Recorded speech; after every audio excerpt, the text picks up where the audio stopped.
Welcome to the November edition of the Lost and Foundry Show. I'm here with Brandon, the brains behind basically all program stuff happening here at the Foundry. We're going to pull back the curtain and show you a little bit about the workings of the ship today. Stay tuned.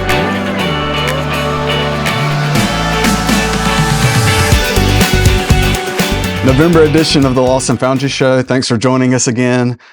Before we get into the conversation about program changes and some of the machinations behind that, I've got a couple of housekeeping things. It's the end of year, and for us, that means end of year giving. And so there's a couple of ways that we would encourage you to engage with us this year to give.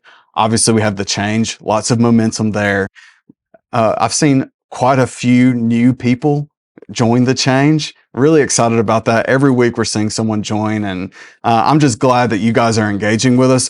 There's another great way to give that I hope you engage with us this year, and it's Giving Tuesday. If you haven't heard of that, it's part of the series of named Thanksgiving days that happen around that time. So you got Thanksgiving Day on Thursday, you got Black Friday, you got Cyber Monday. Well, nonprofits have their day too, and that's Giving Tuesday. The way we love to do Giving Tuesday is through peer-to-peer campaigns, which is just you saying, I'm going to give this much, and I'm going to challenge my friends to give this much as well. So we have a planned or a peer-to-peer campaign page where you can go and make your campaign right now to get ready for Giving Tuesday. Links in the description. Lots of momentum has been gathering ever since we've done the Life Change programs. One more thing that we would love for you to engage with. I've got Brandy behind the camera, and it's made me think of serving at the Foundry. We launched VOMO a couple of months ago, a month and a half. And man, oh man, you guys have really showed up and showed out with volunteering.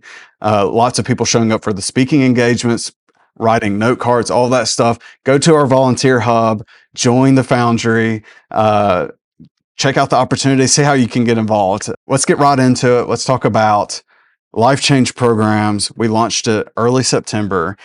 And I've said the word momentum a couple of times. And speaking of momentum, when I was in physics class in high school, there was lots of like changes happening with like the economy and stuff like that. And I remember my physics teacher saying, some things that are big take a long time to turn and move.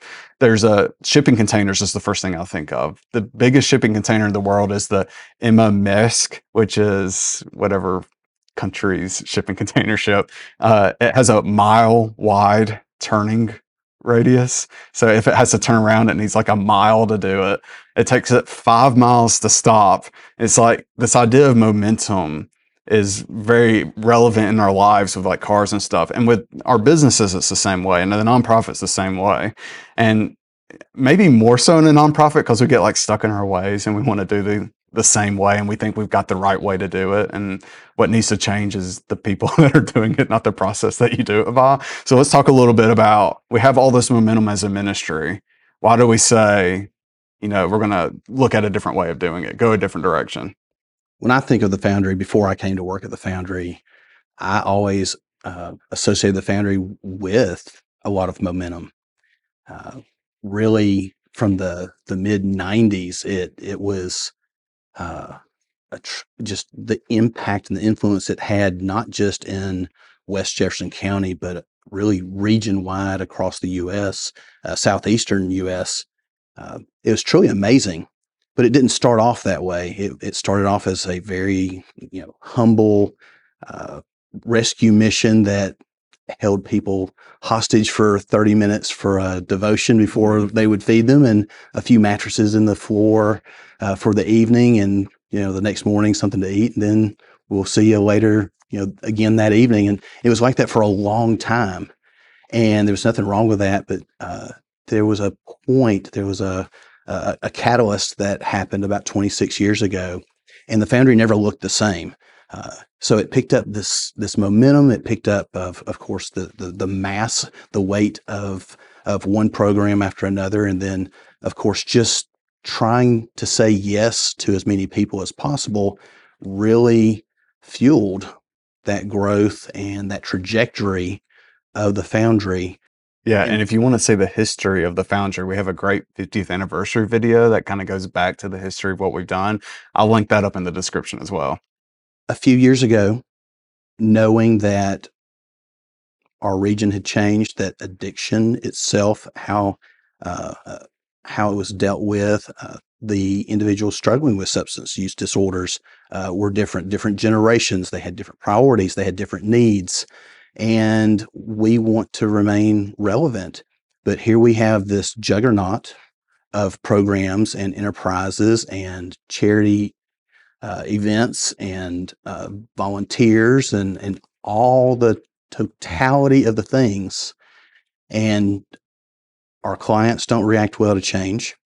Our staff, myself included, Myself included. we don't like change.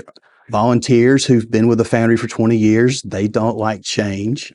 And to be a CEO of a large, successful nonprofit, to figure out how to affect effective change. I used effect twice, but how to implement effective change without throwing people out of the boat requires a tremendous amount of skill and intentionality. Yeah. And so I think your analogy of the container ship, you don't want to lose the valuable cargo. There are some things that obviously are working, so you don't want to lose the efficacy of certain aspects of what you're doing. But organizations that never change, they dwindle away or they become, well, a past thought. Yeah. And so we wanted to address the needs of the people who were calling us. And we began to realize that we thought we could do that a little better, a little bit more efficiently, and continue to reach as many people as possible, but add the quality alongside of what we were doing. So kind of keep the best parts of the program. And our CEO likes to talk about having a joyful funeral for some things.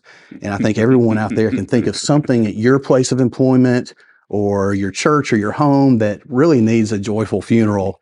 We'll just kind of send it off into the distance. And so it has been a challenge, but truly one of the most enjoyable aspects of my 10 years here at the Foundry is to take a look at what do people need, not necessarily what they want, but what do they need, and to keep the Foundry relevant, to keep the Foundry effective, to make sure that the environments that the Lord allows us to steward continue to be healthy and safe, and a place where people can have an encounter with their Creator, Jesus Christ.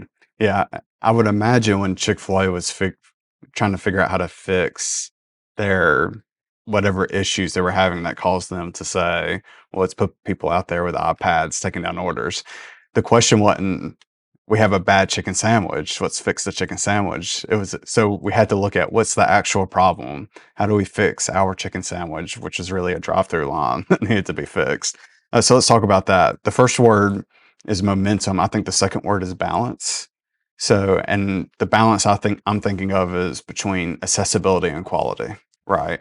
And so, and I think might not be correlative, but a lot of times when accessibility goes up, quality goes down. So, how do you find that balance point for the Foundry?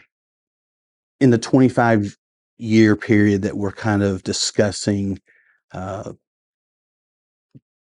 25 years ago, there were a handful of nonprofit ministries that provided residential services that catered to people with life-controlling problems, usually drugs and alcohol, but not exclusively. Between those 5 or 6 ministries, I want to be really generous and say there were 300 beds statewide. Today, I know of 104 ministries that serve people with life-controlling problems, namely substance use disorders, drugs, and alcohol, with a estimated bed capacity of northwards of 6,000 beds just in the state of Alabama. Wow. So the church or parachurch ministries like the Foundry have really identified a significant need in our community and have filled that gap. those gap services that existed between clinical services and recovery services, between the insured and the uninsured, between those who still had hope versus those who hope abandoned them long ago. And so really it's a testimony to the church itself that so many people receive assistance through Christ-centered recovery in our state. And that 104 is just self-disclosed. Like if you go to their website, Jesus Christ is the central, foundational person that their program is based on. That doesn't count the spiritual programs. That doesn't count the quasi hybrid programs, and it definitely doesn't entail the non-religious clinical programs. So the short of the long story is there are a lot more choices for people struggling with life controlling problems than there were 5, 10, 20, 25 years ago. And the Foundry feels called to serve individuals who don't have hope and who are struggling with life controlling problems, to help them find total freedom, a permanently transformed life. Well, how do we do that in a changing marketplace, in a changing society where we're in the middle of the worst opioid epidemic we've ever experienced? The pandemic kind of pushed the issue to the back burner, but what has failed to reemerge is that 107,000 plus Americans died of an overdose due to opioids just last year. And I don't know if you could show an image, but Michigan's football stadium can't hold enough people. You'd have to add another 40 to 50 seats on top of the press box to hold the number of people who overdosed in 2021. Sadly, we are on track nationwide to have an additional 6%, which pushes us to 113,000 overdoses. So the need is still there, but how do you address a changing problem as well as a changing population with different use habits and philosophies of life and really different coping skills? 25 years ago, the average age, average life experience, average family life was very different than the average applicant to the Foundry today. And if we don't recognize that and work toward meeting that person where they are, the chance of success, of course, diminishes. All that being said, people might see the growing problem and not realize that that's in spite of all the growth that as a community we've done to help people in need, right? The amount we know about what people really need for a successful addiction recovery journey has grown a lot. If you look just in the difference in materials, it's kind of staggering to think about how much we didn't know just 25 years ago. And so, with all that in mind, we've spent 20 years doing really good work at the Foundry. We're finding that balance within our sphere of influence. If we had continued as a young adult, then we'd still be making those same decisions based on the same information. But we have a lot of new information. I remember as a young adult, meeting my future wife and that process of realizing that there is a better, more rewarding way to live, and I do need some help to become the man that I was created to be. And I would say that that's very similar to how we feel, or how I feel about where we are today with the Foundry. Is there's all of this fantastic potential ahead of us and opportunities that we're able to coordinate and bring together that benefit our program participants in a way that they have so many more choices. As a child or teenager, as a young adult, we think we have so many choices, and we do have a lot more freedoms. But truly, when we come into our own, uh, our influence has grown.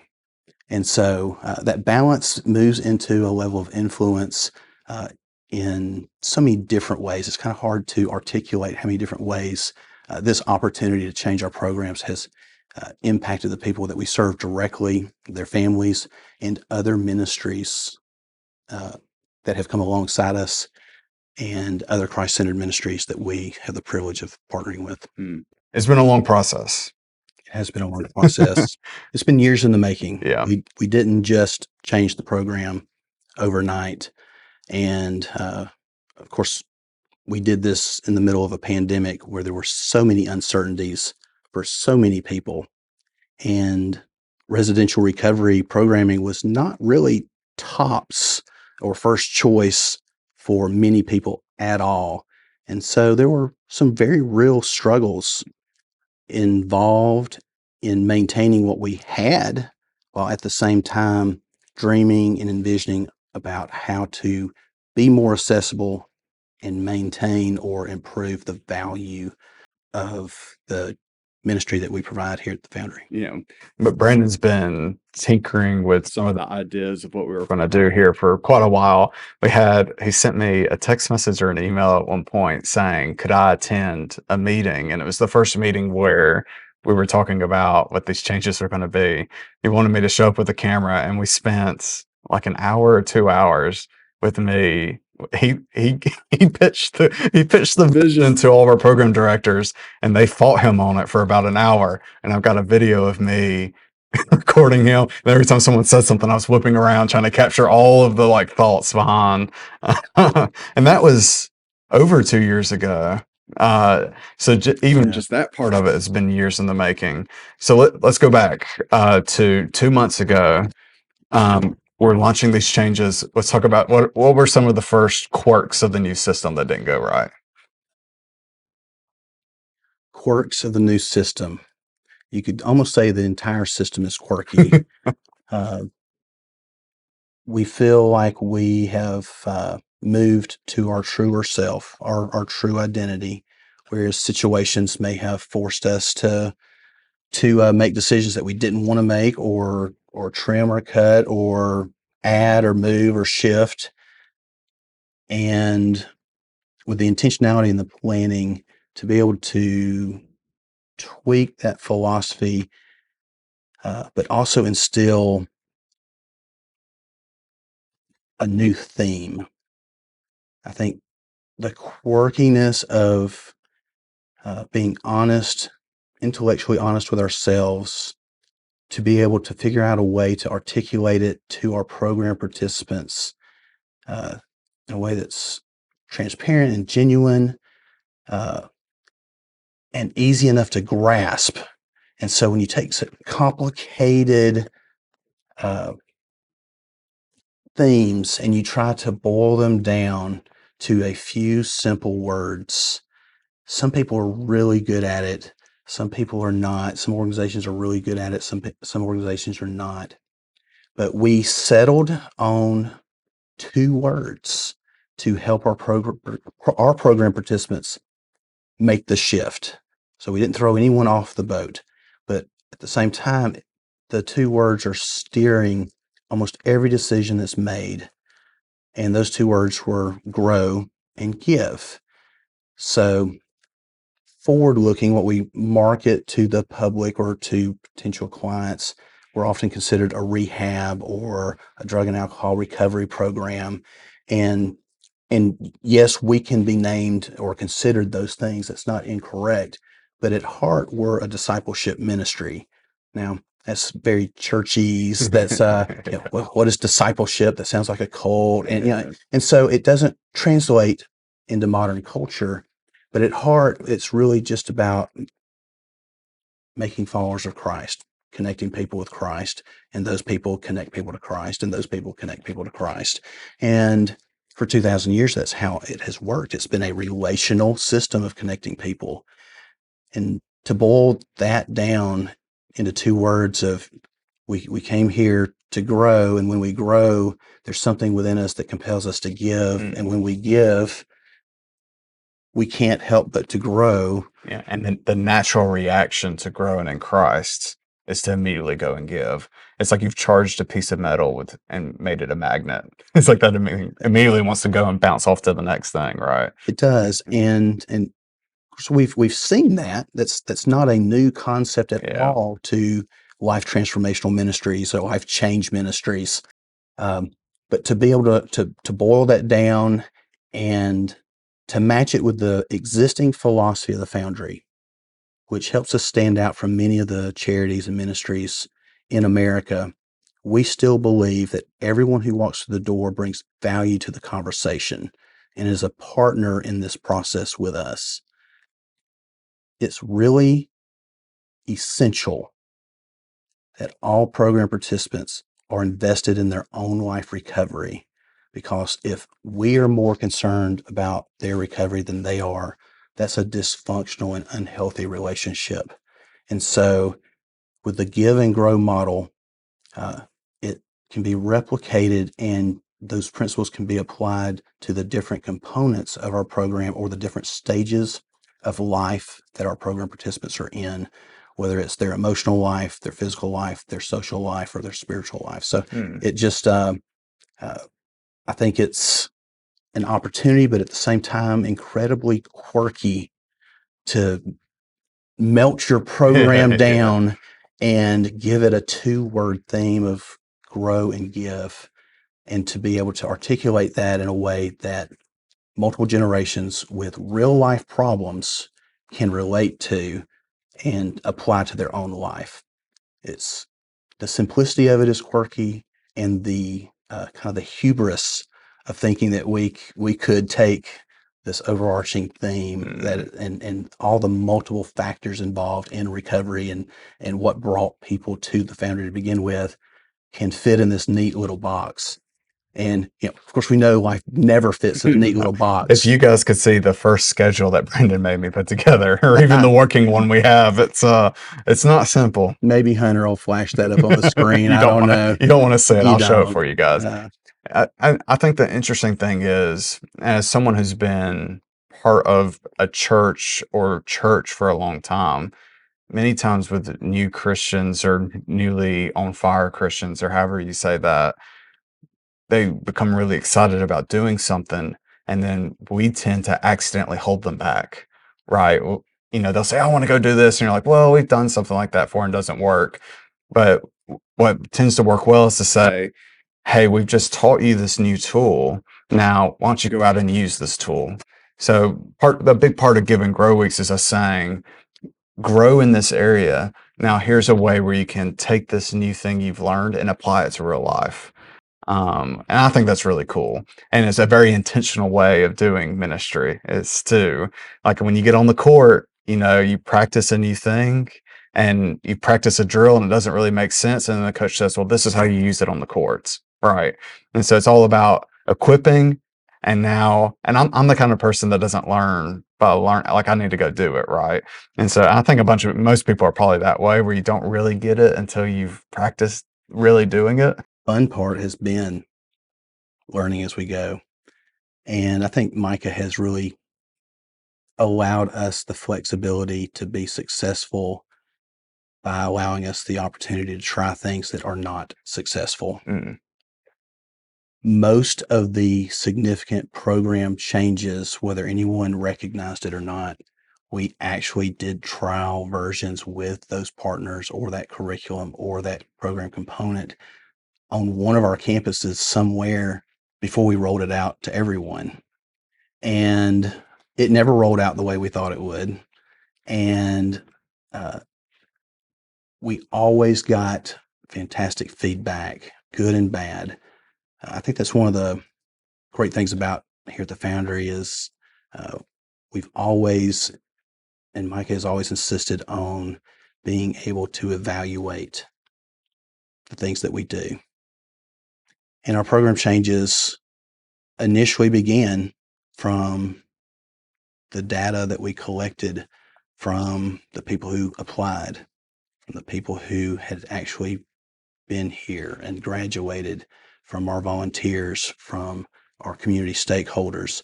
I went on a tour for the better part of a year And I asked people, what's the worst thing you ever heard about the Foundry? And then I would just stop talking. There were some really uncomfortable pauses. But what we learned was surprising. What we found is we were often better known for our misinformation than our information. And so a podcast like this gives us an opportunity to tell our narrative, to explain that we are not a perfect organization. We're figuring it out as we go.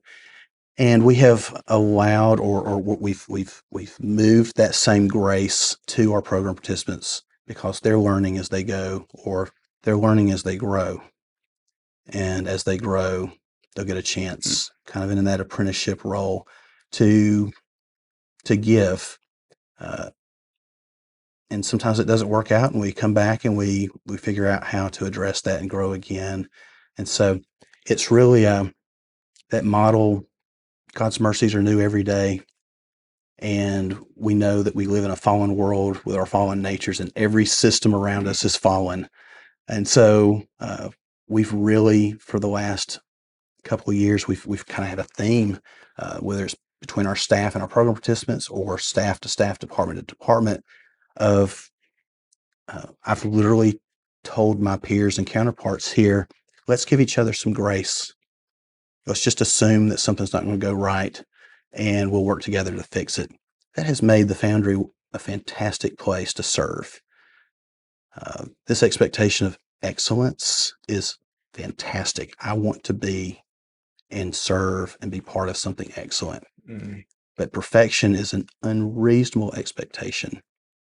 And a lot of our program participants come in the door thinking that they have to be perfect. And there's only truly one perfect person who's ever lived. So if we can introduce them to him, then I can testify that miracles still happen at the Foundry, Yeah. that lives are permanently transformed and changed.